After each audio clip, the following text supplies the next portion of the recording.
A nossa história termina com Jesus dizendo: desamarrem-no para que possa ir. Percebe como a cura de Jesus é com um grupo? Não é só com o Lázaro. Tirem a pedra, desamarrem, vem para fora. É cura para todos os lados.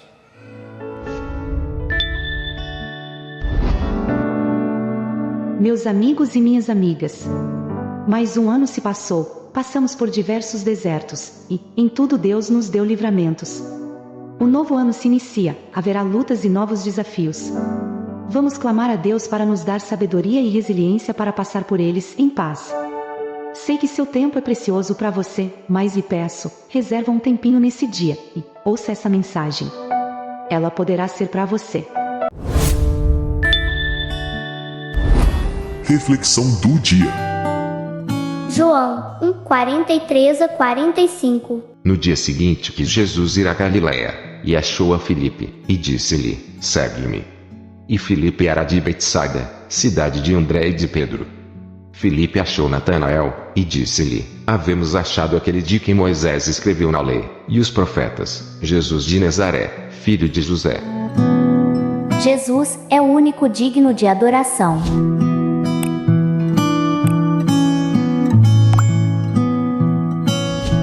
Essa semana eu fui buscar minha filha em algum lugar, que eu não lembro qual. E voltando para casa, tocou uma música no rádio que eu achei tão linda, e ela me explicou um pouco a história da música. A música chama Trem Bala. Eu fiquei muito feliz porque a música é muito simples. Fala sobre o sentido da vida. Fala sobre os valores da vida. Em meio a tantas músicas que não falam absolutamente nada e que apenas destroem com percepções da própria humanidade, me fez muito bem escutar aquela música na rádio. E um trecho da música diz assim: segura teu filho no colo, sorria e abrace teus pais, enquanto estão aqui, que a vida é trem-bala, parceiro, e a gente é só passageiro prestes a partir. E depois eu soube, inclusive, que a Ana Vilela, que é a autora da música, escreveu porque os pais faleceram, ela perdeu os pais. Porque convida essa geração, e me convidou naquele momento, e eu quero convidar você também, a ficar de frente com a morte. Porque nós vamos morrer. E eu sei que é horrível começar uma reflexão fazendo isso, mas não vai embora, me dê mais 30 minutos para ver se eu te animo. Um dia nós daremos o último suspiro, é verdade. Espero que ele esteja longe para todos nós. E eu creio ser muito importante estar ciente da finitude da vida, porque é só com a consciência da finitude que eu aprendo a valorizar. É só quando eu estou consciente da fragilidade que eu tomo cuidado. Quando nós vamos despachar alguma coisa no correio, no aeroporto, a gente enche de adesivo escrito frágil. Frágil, por favor, não jogue essa mala de qualquer jeito, porque aí dentro tem coisas frágeis. Então é a minha consciência da fragilidade da vida que me faz ter muito cuidado com a vida. É não tratar a vida como qualquer coisa. Eu estou vivo, eu estou, mas tanto faz. Não tanto faz não. Porque a vida é só essa aqui que nós temos. Essa é a oportunidade divina de passarmos, de termos uma bonita experiência humana. Valorizar a vida em todas as suas dimensões, porque sabemos, uma hora isso vai acabar. Porque a vida é trem-bala, parceiro. E a gente é só passageiro prestes a partir. Essa frase seria bom que ela ficasse no nosso coração todos os dias. Não para dar medo, mas para dar valor. Não para instaurar em nós o pânico, mas para instaurar em nós o quê? O valor do almoço de domingo que você vai ter daqui a pouco com a tua família. Ou para você resgatar esse almoço que você deixou de ter com os teus filhos ou com os teus pais. Porque a vida é trem-bala e uma hora vai acabar. E quando eu tenho consciência da finitude, é o conceito do latim do carpe diem, que o Rubem Alves fez poesia com o Carpe Diem, quando ele diz assim: colha a vida como se fosse um fruto maduro que amanhã estará estragado, porque o que você tem é o dia de hoje. É o conceito do Antigo Testamento do maná, que caía todos os dias. E não guarde para amanhã, porque amanhã vai estar estragado. Esse alimento é do dia de hoje, porque o que você tem é o dia de hoje. Viva hoje com toda a intensidade possível, porque o que nós temos é o dia de hoje. Se você não quer nem o Carpe Diem, nem o Antigo Testamento, tem o Renato Russo dizendo que é preciso amar as pessoas como se não houvesse amanhã. Porque se você parar para pensar, na verdade, não há. Porque é trem-bala e nós estamos só de passagem. A morte física é um fato, por mais que a gente não goste de falar dela. E é também verdade que no percurso da vida, do nascimento até a morte, da estrelinha até a cruz, nós vivemos outras mortes. Nós vivemos outras perdas. Nós vivemos outras coisas extremamente doloridas. E é sobre isso que eu quero falar com você hoje de manhã. Com vocês que estão aqui, com você que está nos acompanhando hoje de manhã pelo YouTube. Porque sonhos nascem, e sonhos também morrem. E sonhos também podem ressuscitar. Os nossos sonhos surgem. Alguns é bom que eles não aconteçam, porque se tudo que você sonha acontecer, tua vida vai virar um pesadelo. Mas alguns sonhos morrem. Nós podemos ressuscitá-los. Nós podemos refazê-los.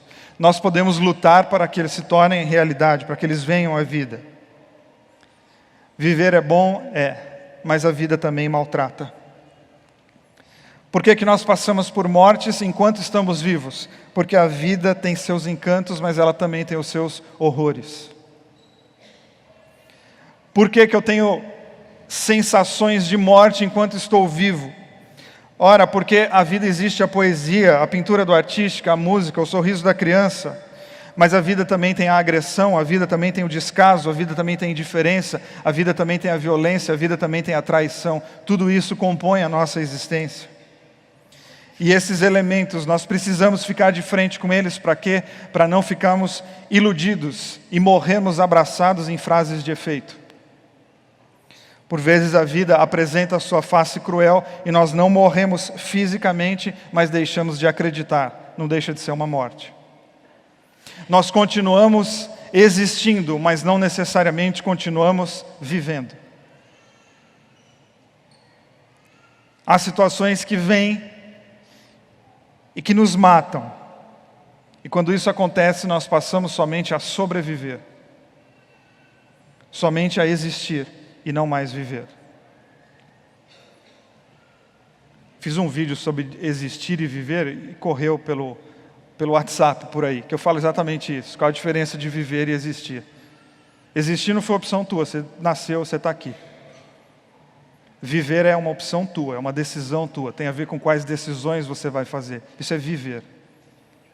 Porque existem pessoas que não existem mais, porque já morreram, mas elas continuam vivendo dentro de nós. Então a questão é: você quer existir ou você quer viver? Existir, repito, não é uma opção tua, você nasceu, você nem pediu para isso, você está aqui hoje. E viver é o que você vai fazer com a tua existência. Porque nós corremos sim o risco de passar a vida e não viver, somente existir. Tem a ver com o quê? Com as escolhas que eu faço. Tem a ver com o quê? Com os sentidos que eu resolvi dar para a minha vida. Que certa vez perguntaram para o Dalai Lama assim: o que mais te surpreende na humanidade? Ele respondeu assim: o que mais me surpreende? Os homens, as pessoas. Por quê? Porque eles perdem a saúde para juntar dinheiro. E depois eles perdem o dinheiro para recuperar a saúde. E por pensarem ansiosamente no futuro, esquecem do presente de tal forma que acabam por não viver o presente nem o futuro. E vivem como se nunca fossem morrer. E morrem como se nunca tivessem vivido. Está aí uma frase que eu queria que fosse minha. Queria que esse parágrafo tivesse sido ideia minha. Porque o que surpreende na humanidade? A humanidade. Porque vive como se nunca fosse morrer, e alguns morrem como se nunca tivessem vivido. Porque passam a vida juntando dinheiro para cuidar da saúde, e depois gastam todo o dinheiro para recuperar a saúde que eles perderam, correndo atrás do dinheiro. Quem são esses? Somos nós. Nós não, né? Eu sempre digo, esse é o pessoal que não veio, a gente não.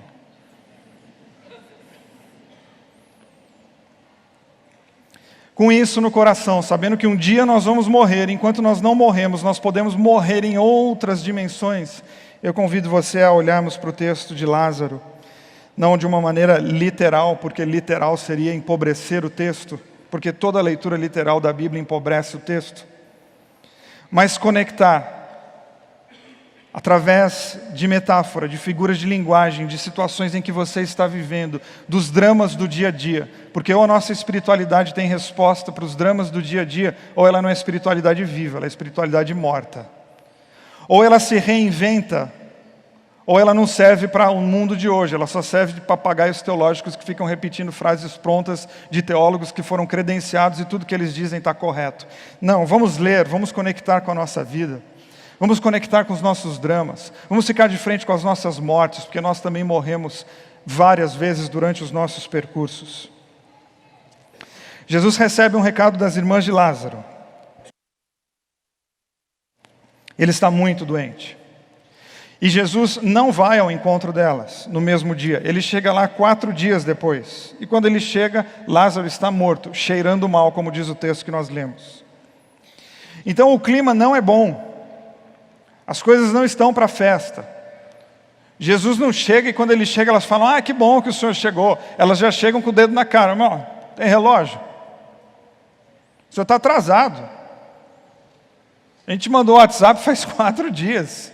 Você viu lá que estava com o tique azul e nem respondeu. Senhor, ele está cheirando mal. Então o clima não está bom, porque há uma tensão entre o povo judeu e Jesus. Há uma tensão entre Jesus e as irmãs de Lázaro. Há uma tensão entre Jesus e a multidão que está acompanhando a cena. Que estão questionando por que é que Jesus não impediu a morte de Lázaro. E Jesus é um barato, porque ele segue, ele tem um caminho e ele segue. As pessoas estão pondo o dedo na cara, estão reclamando, chegou atrasado, onde é que o senhor estava, por que é que o senhor não veio? Ele segue. Ele segue para diante do túmulo, ele ora a Deus e manda que a pedra seja retirada. E depois ele tira o Lázaro de lá? Não, ele manda que o Lázaro saia de lá. E depois ele tira as faixas que o Lázaro está enrolado? Não, ele manda que as faixas sejam tiradas de Lázaro. Então com essa cena de um Deus que chama, de um Deus que convoca, de um Deus que dá ordens, todas elas sempre em favor da vida, eu convido você a pensarmos sobre as mortes que nós vivemos no percurso da nossa vida. Nós estamos numa reunião de adultos, as crianças saíram, os pré-adolescentes saíram, os adolescentes saíram, e aqui nós estamos num grupo de pessoas que já se deparou com a face cruel da vida. Se nós fôssemos fazer aqui hoje de manhã uma repartição de problemas, nós ficaríamos aqui até o mês que vem, só com esse grupo, falando de quais dores você já enfrentou, quais mortes você já teve que encarar, quantos sonhos você já disse, não dá. Então a primeira coisa que quero pontuar com você é que a acomodação pode matar.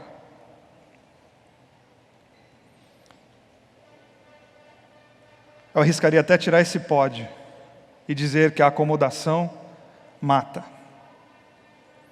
Às vezes de uma maneira tão lenta que a gente não percebe, esse é o problema. Esses processos lentos da nossa vida que nós não damos conta, no final eles matam. Nós recebemos notícias que nós não queremos. Você pode receber uma ligação hoje depois desse culto e a sua vida mudar drasticamente. Tá tudo bem até que eu recebo o WhatsApp, até que eu recebo uma ligação, até que eu tenho uma conversa. Dias difíceis que a Bíblia chama de dia mau, que o São João da Cruz chamou de a noite escura da alma. Notícias que quando elas chegam, e notícia ruim não bate na porta, ela arromba a porta. Ela chega e se instaura e diz, agora a tua vida vai ser assim. E todos, em algum momento da existência, passam por isso. Não por maldição, não porque você foi eleito para sofrer, mas porque você está vivo. Porque você é um ser humano. E ser humano contempla a possibilidade, a situação de viver coisas difíceis. Pelo menos foi isso que Jesus disse em João 16:33, quando ele fala: olha, vocês no mundo terão muitas aflições, mas tenham bom ânimo. Ou seja, o Evangelho mais uma vez é apresentado de uma maneira clara. O Evangelho não engana. A religião pode usar ferramentas de engano, pode. Os pastores, os padres, os rabinos, os místicos podem usar ferramentas religiosas com base bíblica para enganar? Pode, claro que pode. Jesus não. Jesus já diz o seguinte: vocês terão aflições, porque a vida é dura mesmo. Existem momentos extremamente complicados. E o que a gente faz? Campanha, reza brava, oferta, a gente paga? Não, a gente tem bom ânimo. É o porém, todavia, contudo. Ele nos chama, é uma conjunção adversativa para dizer o quê? Se tem problema, o reino de Deus está te convocando a ter uma postura diante dos problemas que a vida te apresenta. Então, ciclos se encerram na nossa vida e a gente não queria que eles se encerrassem. Casamentos acabam e talvez uma das partes não queria que ele acabasse. Filhos vão embora da nossa casa rebeldemente. Chega a notícia de que os nossos filhos estão usando drogas. Casamentos se dissolvem, doenças passam a ditar a nossa agenda, desemprego, entre outras coisas, todas elas, não possíveis a nós, todas elas já acontecem hoje de manhã aqui nesse auditório. Isso é por quê? Porque você não teve fé, porque Deus pesou a mão? Não, isso é porque você está vivo e no mundo vocês terão aflições. Períodos complicados fazem parte do viver e não há como fugir disso. Situações prendem a nossa vida e a gente não consegue dar o passo seguinte. O que nós somos? Quando isso se instaura e quando nós nos submetemos a isso, o que nós somos? Nós somos Lázaros, mortos há alguns dias, amarrados, sem conseguir se mexer em lugares que cheiram mal, porque a acomodação é exatamente isso. Lugares que nos prendem e que fazem com que a vida fique abafada e a gente não consegue sair, a gente não consegue respirar. Por isso que Jesus para na frente do túmulo de Lázaro e diz: Lázaro, vem para fora. E eu quero que você pegue essa frase: venha para fora, venha para cá, venha para perto de mim. Monte a frase no seu coração da maneira que você mais entende Deus. Para você entender o seguinte: quando Jesus está dizendo para Lázaro, venha para fora, Ele está exatamente dizendo: você não precisa ficar aí. Esse lugar não é necessariamente teu. Você não precisa se submeter a processos de morte. Você pode ir para outro lugar. Você não precisa deixar a tua vida com esse cheiro. Ou seja, a proposta cristã é uma proposta que chama, sim. Ela nos chama a sair desses esconderijos que nós criamos, ou alguns que nós fomos colocados lá, e eles são mortíferos. E eu acho legal, como falei para vocês no começo, que Jesus convoca. Ele chama, Ele dá uma ordem, mas é o Lázaro que tem que levantar. Não, mas antes Ele dá uma ordem que tem a ver com a comunidade. Qual que é a ordem? Vocês estão vendo que tem uma pessoa morta aqui? Então vão lá e tirem a pedra, porque ela não está conseguindo tirar essa pedra sozinha. Isso é uma comunidade. Ou seja, como comunidade, o que nós fazemos? Removemos pedras das pessoas que estão mortas. Nós puxamos estruturas que estão prendendo pessoas para que elas consigam voltar à vida. Então vocês que estão bem, tirem as pedras. Você, Lázaro, levanta. E vocês, tirem as faixas para que ele possa andar. Ou seja, é uma cura que mexe com todo um sistema. Ele não está curando apenas o Lázaro, ele está curando um sistema, ele está curando uma lógica de pessoas que diante da destruição, da morte, o que elas fazem? Elas reclamam. Diante daquilo que oprime, o que elas fazem? Elas cruzam os braços e ficam assim: mas também o pastor não veio, mas também Deus chegou atrasado, mas também a oração não funcionou, mas também... E você? E você? O que é que você está fazendo diante daquilo que você não gosta? Qual é a tua resposta para as coisas que você chama de morte? Qual é a tua postura para aquilo que você está reclamando? Qual é a tua resposta para aquilo que você está dizendo que está cheirando mal? O outro? Não, isso é muito imaturo. Porque uma das grandes características da nossa vida madura é exatamente parar de ficar falando o outro. Não, mas é porque o fulano.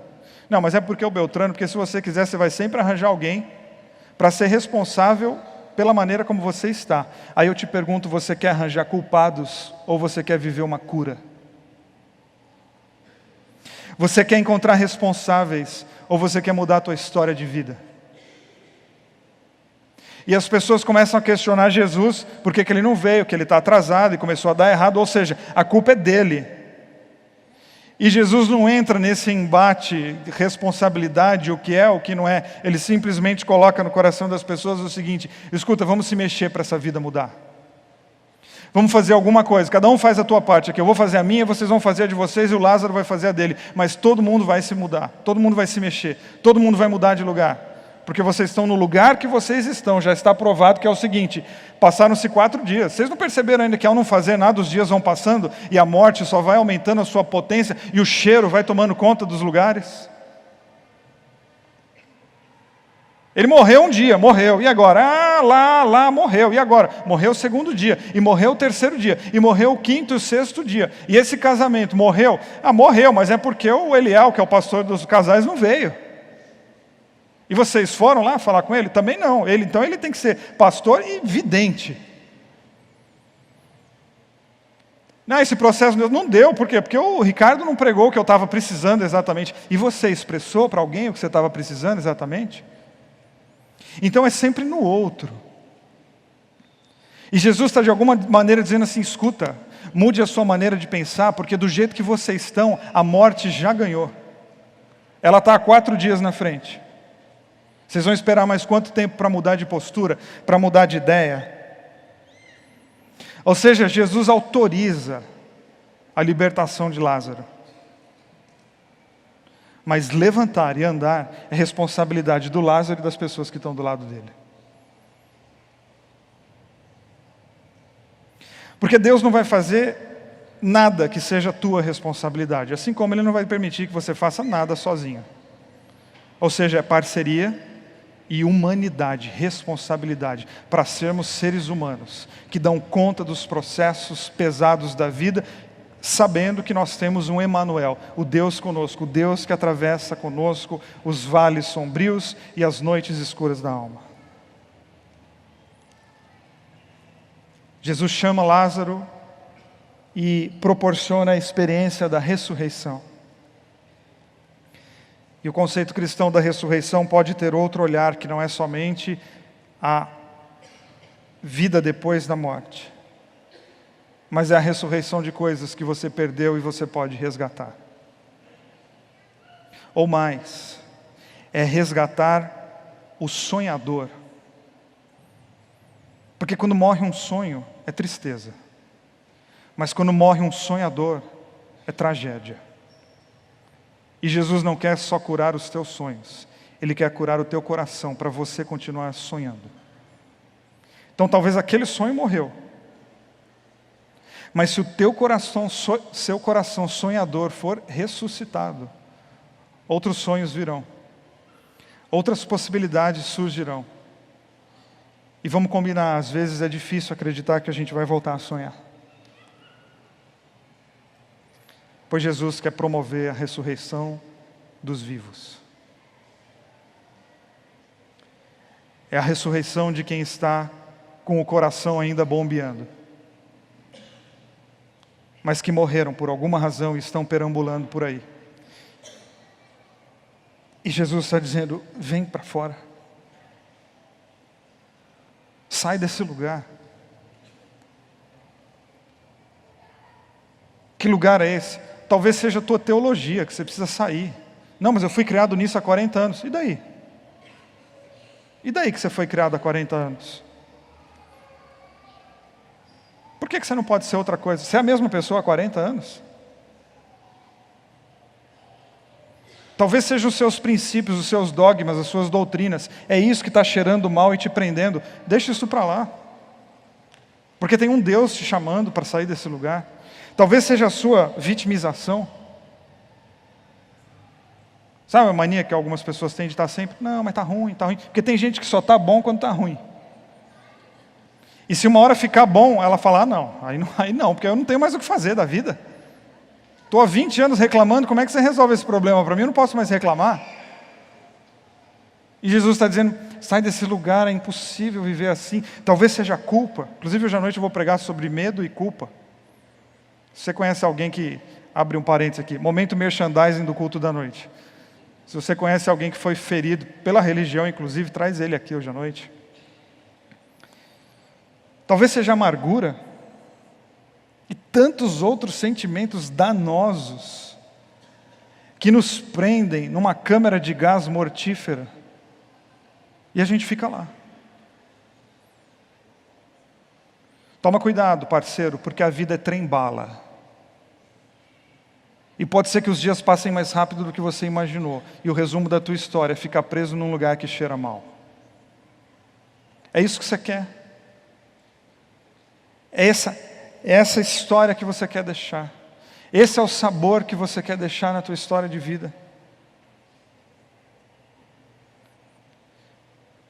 Mas você está dizendo então que a gente se acostuma com lugares que cheiram mal e matam? Tô. Nós temos essa capacidade. Porque é confortável, estranhamente é confortável. É igual uma pessoa que crê muito numa coisa e aquilo que ela crê não tem conexão nenhuma com a vida dela. E por que ela crê? Porque está confortável para ela explica.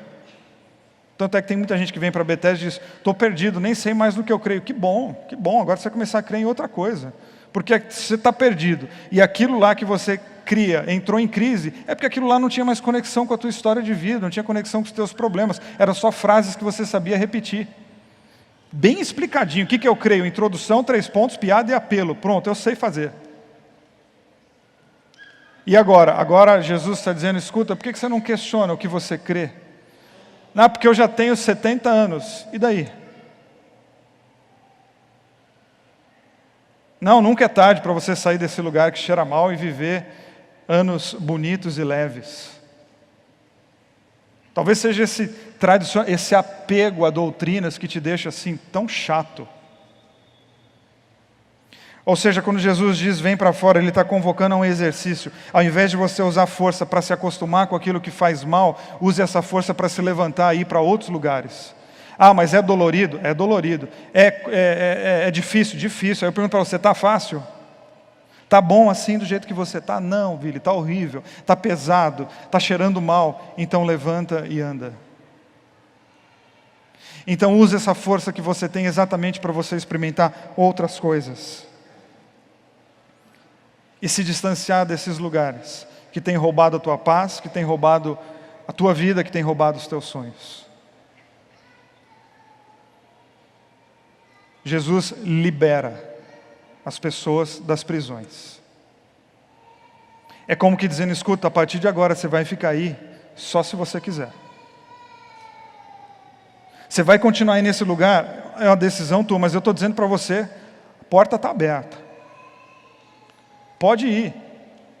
Só que aí de repente a liberdade é muito difícil, porque a liberdade está sempre, coloca isso na tua cabeça, atrelado à responsabilidade pessoal, porque senão não é liberdade.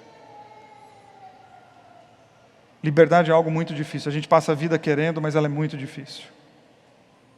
É uma cena do livro Em Busca de Sentido, do Viktor Frankl, quando o regime nazista cai, as cercas de Auschwitz são derrubadas, os portões estão abertos, eles olham um para o outro e dizem assim, nós estamos livres, podemos ir embora. Aí eles celebram a liberdade deles.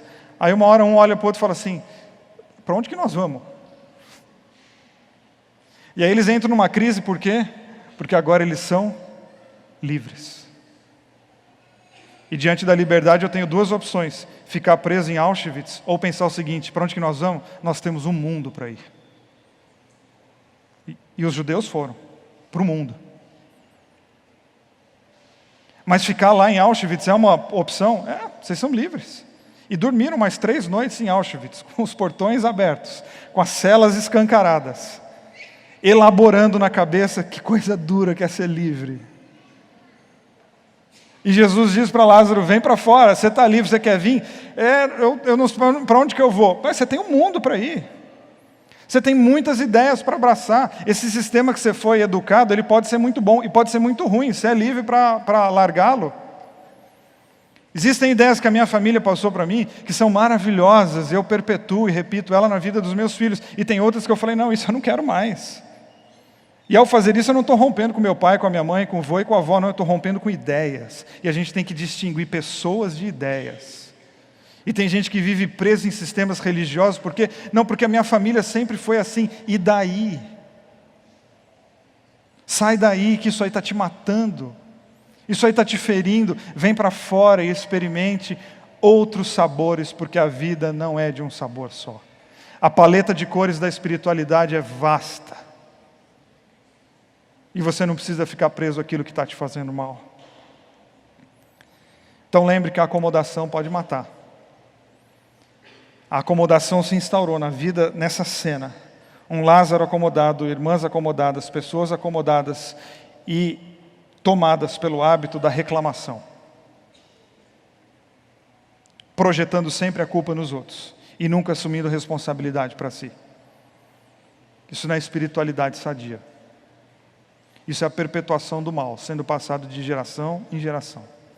Segundo e último, lute para que os seus problemas, os maiores problemas, expressem quem Deus é na sua vida. Porque foi Jesus que disse, aquela morte era uma boa ocasião para mostrar a presença de Deus. E eu preciso, com isso, explicar que eu não sou dessa linha que acredita que problema é bênção disfarçada. Não sou. Vocês sabem que eu não sou, já falei isso muitas vezes.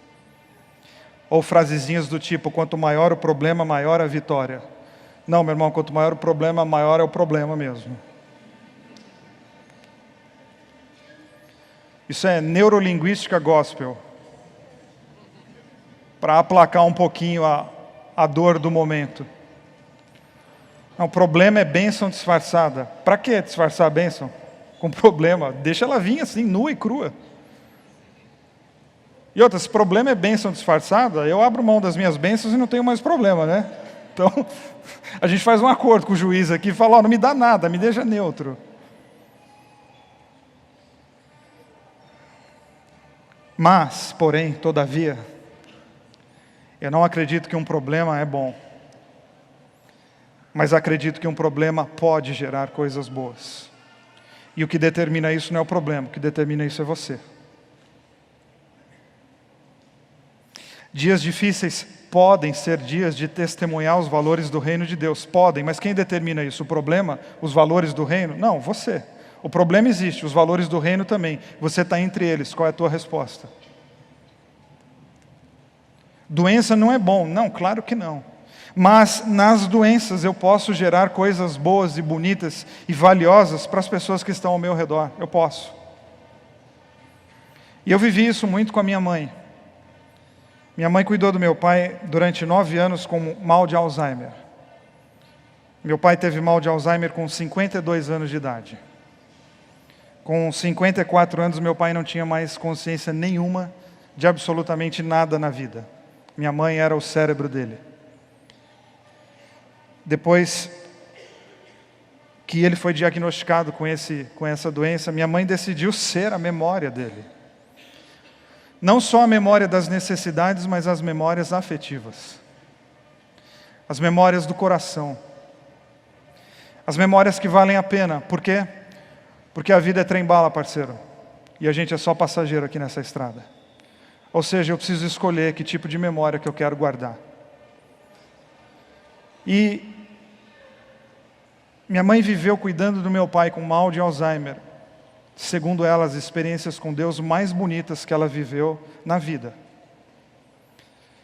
Por que o mal de Alzheimer gera isso? Não, porque durante o mal de Alzheimer ela buscou isso. O mal de Alzheimer não gera nada de bom. Mas a minha postura durante o mal de Alzheimer pode gerar. Se não gerou na minha mãe, gerou em mim através dela. Porque ela deixou um exemplo a ser seguido. Depois que ela enterrou meu pai, ela teve câncer. E durante 7 longos anos, ela passou por 2 ou 3 cirurgias e muitas quimioterapias. E um dia ela disse para mim: Vili, com ou sem câncer, meu destino é Cristo. Câncer é bom? Não, de jeito nenhum. O câncer pode me ensinar alguma coisa? O câncer em si, não, ele só destrói. Mas a minha resposta ao câncer, sim. Desde que eu decida que não é o câncer quem determina a minha agenda. Desde que eu decida que a minha espiritualidade não é um monte de frases vazias, pobres e esgotadas, do tipo, quanto maior o câncer, maior a minha vitória. Não. Quanto maior o câncer, maior o meu problema. E quanto maior o meu problema, maior eu quero que seja a minha postura, para que as pessoas que estão vivendo ao meu lado tenham uma resposta bonita, de que mesmo durante as coisas mais difíceis, a gente pode espalhar a vida. Minha mãe morreu, e eu não fico feliz que ela morreu, e eu não recebi bênção nenhuma por causa disso. Não foi bom perder, eu queria que ela estivesse aqui hoje, inclusive, escutando eu pregar. Mas ela me ensinou que o dia mal bate na nossa porta, porque no mundo tereis aflições. E ela teve bom ânimo. Ou seja, minha mãe não tinha, acho que nem coragem de pegar um microfone e falar para uma plateia de 1.500 pessoas. Não, ela fez algo muito maior. Ela viveu aquilo que eu estou falando aqui hoje para vocês e que eu não consigo viver. Ou seja, eu sou a teoria da prática da minha mãe. Eu sou o elemento teórico, minha mãe é o elemento prático. Porque ela não escreveu livro nenhum, eu escrevi. Mas eu escrevi com ela no coração. Porque minha mãe deixou de existir, mas ela jamais vai deixar de viver. Pelo menos dentro de mim, jamais. Por quê? Porque um dia fecharam a pedra e ela estava lá, preparada para ficar morta. E antes de qualquer coisa, eu entendo que ela escutou Jesus dizendo: Vanina, vem para fora, você não precisa ficar aí. Você pode enfrentar o câncer espalhando vida, e ela fez isso. Você pode passar a vida espalhando vida, e ela fez isso. Ou seja, os problemas eles vão bater na minha porta, eu não tenho como controlar isso. A única controle, a única resposta que eu posso dar é a minha postura diante dos problemas que eu vou enfrentar. Então eu posso passar a vida reclamando, eu posso passar a vida vivendo.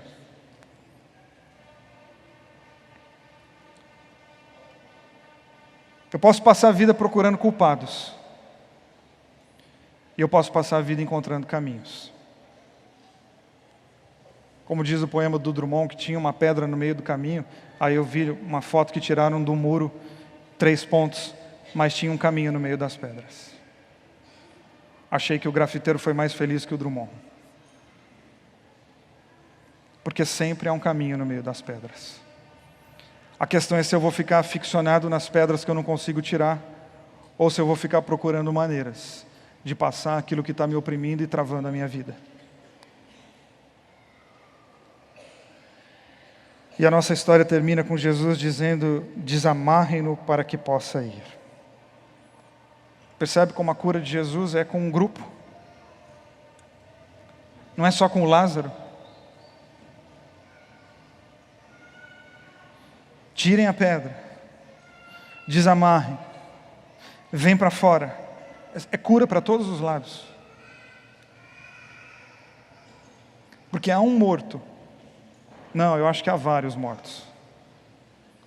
E Jesus está lidando com as mortes que todos eles estão enfrentando. E dizendo para eles: cuidado. Porque a pedra que está tampando Lázaro ali, ela é apenas um símbolo das pedras que estão tampando o coração de todos vocês que estão se submetendo a processos de morte.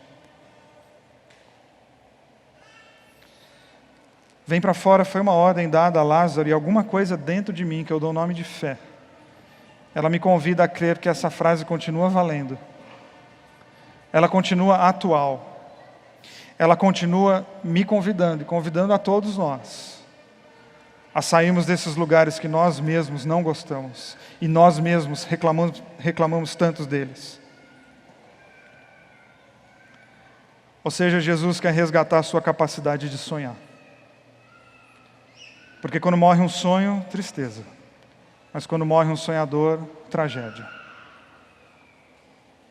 Porque os nossos sonhos são as nossas armas. Eu aprendi isso com o Ricardo. Os meus sonhos são as minhas armas. E eu preciso pedir que Deus me dê coragem, restaure em mim a vontade de sonhar. Então nós vamos morrer? Vamos. Mas que bom que você ficou aqui e aguentou eu até o fim. Mas que a nossa morte seja depois de muito viver, que ela seja depois de muito sonhar. E eu encerro com as palavras do Winnicott, que eu gosto tanto, que ele diz assim: ó Deus, que eu esteja vivo no dia da minha morte. Meus amigos e irmãos, as coisas mundanas, às vezes, nos faz sentir que estamos vivendo um mundo de felicidades. Não nos deixam enxergar a realidade, e ainda nos mantém na escuridão.